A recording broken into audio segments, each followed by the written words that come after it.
नमस्कार दोस्तों, श्री शिवाय नमस्तुभ्यम। मैं मनोरमा अपने चैनल में आपका स्वागत करती हूँ। आशा करती हूँ आप सभी लोग खुश होंगे, मंगलमय होंगे और आपका जीवन अच्छे से चल रहा होगा। और आशा करते हैं कि आप सभी हमारे चैनल की वीडियोस भी देखते होंगे और लाइक भी करते होंगे, उन्हें शेयर भी करते होंगे। जो लोग चैनल पे अभी नए आए हैं वो हमारे चैनल को सब्सक्राइब करें, लाइक करें एंड शेयर करें। हमारी आज की वीडियो का टॉपिक है हमें शाम के टाइम कौन से कार्य करने हैं, कौन से कार्य नहीं करने हैं। हमारे हिंदू धर्म में कौन से कार्य शाम के टाइम मनाही होते हैं जिन्हें हमें नहीं करना चाहिए। मोस्टली घर की स्त्रियों को नहीं करना चाहिए। कुछ कार्य ऐसे होते हैं जो मंगलमय होते हैं, कुछ अशुभ होते हैं, कुछ शुभ होते हैं। तो इन बातों को हमें ध्यान में रखना चाहिए और उसी हिसाब से हमें अपने कार्य करना चाहिए। शाम के टाइम 4 बजे से 7 बजे तक शिव पार्वती जी का घूमने का समय होता है। उस दिन माँ पार्वती, उस टाइम माँ पार्वती और शिव जी अपने नंदी पे बैठ के घूमने के लिए आते हैं। तो हमें इस बात का ध्यान रखना है कि माँ पार्वती और शिव जी हमारे घर आएँ, आशीर्वाद देने के लिए आएँ। तो हम कुछ ऐसा कार्य नहीं कर रहे हों जिससे वो नाराज़ हो जाएं और अप्रसन्न हो जाएं। तो इस बातों को ध्यान में रखते हुए हमें कुछ कार्य ऐसे करने हैं जिससे हमारा मंगलमय जीवन व्यतीत हो। तो सबसे पहले हम ध्यान करते हैं कि हमें कौन कौन से कार्य करने हैं और कौन कौन से कार्य नहीं करने हैं।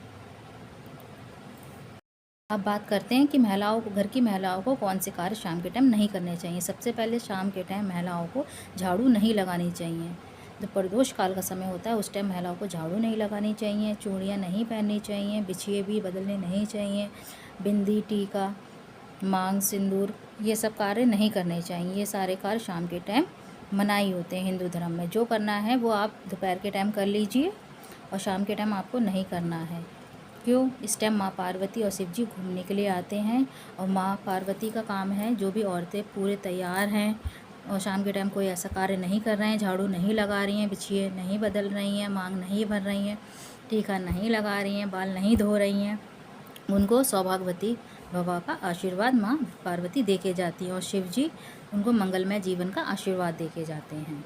चौखट पे भी नहीं बैठना चाहिए। शाम के टाइम बहुत सी औरतें होती हैं चौखट पे बैठ जाती हैं बातें करने के लिए, तो आपको चौखट पे भी बैठने की मनाही होती है।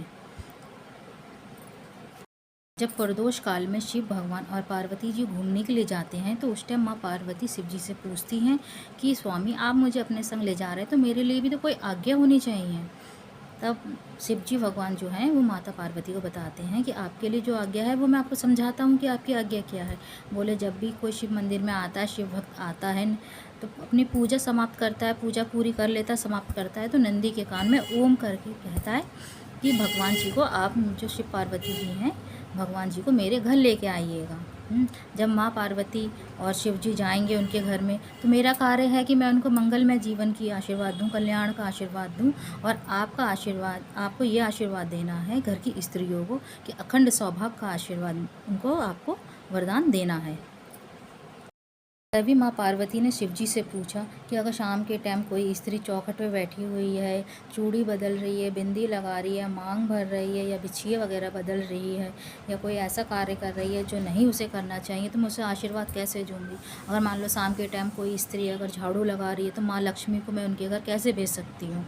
इसलिए शाम के टाइम हमारे समाज में, हिंदू धर्म में, झाड़ू लगाना, चौखट पे बैठना और चूड़ी बिछिया बदलना के कार्य की मनाही होती है। ये सब कार्य घर की स्त्रियों को शाम के टाइम नहीं करना चाहिए। जो प्रदोष काल का समय होता है वो माँ शिव और पार्वती की आराधना का समय होता है। उस टाइम हमें शिव जी की पूजा करनी चाहिए, दिया बाती करनी चाहिए, आरती करनी चाहिए, भजन करना चाहिए और शिव को मनाने की कोशिश करनी चाहिए। हो सके तो आप बेलपत्री चढ़ाइए, आरती करिए, घी का दिया जलाइए, जो संभव हो सके उसकी आपको भगवान शिव की पूजा करने में पूरा योगदान देना चाहिए। शाम के टाइम प्रदोष का काल होता है सूर्य अस्त से पहले और सूर्य अस्त के बाद तक, 45 मिनट पहले, 45 मिनट बाद में। ये सूर्य अस्त हो जाएगा 45 मिनट पहले और 45 मिनट बाद में, सूर्य अस्त होने के और सूर्य अस्त होने से पहले के और बाद के समय की सूची है जो प्रदोष काल कहलाता है। इस समय में आप शिव पार्वती जी की पूजा करिए, उन्हें मनाने की कोशिश करिए। इसी टाइम माँ लक्ष्मी भी आती हैं आपके घर में, ज़रूर रुकेंगी अगर आप इस तरीके से करेंगे और शाम के टाइम जो कार्य आपको करने के लिए मना करे गए हैं वो कार्य आप नहीं करते हैं।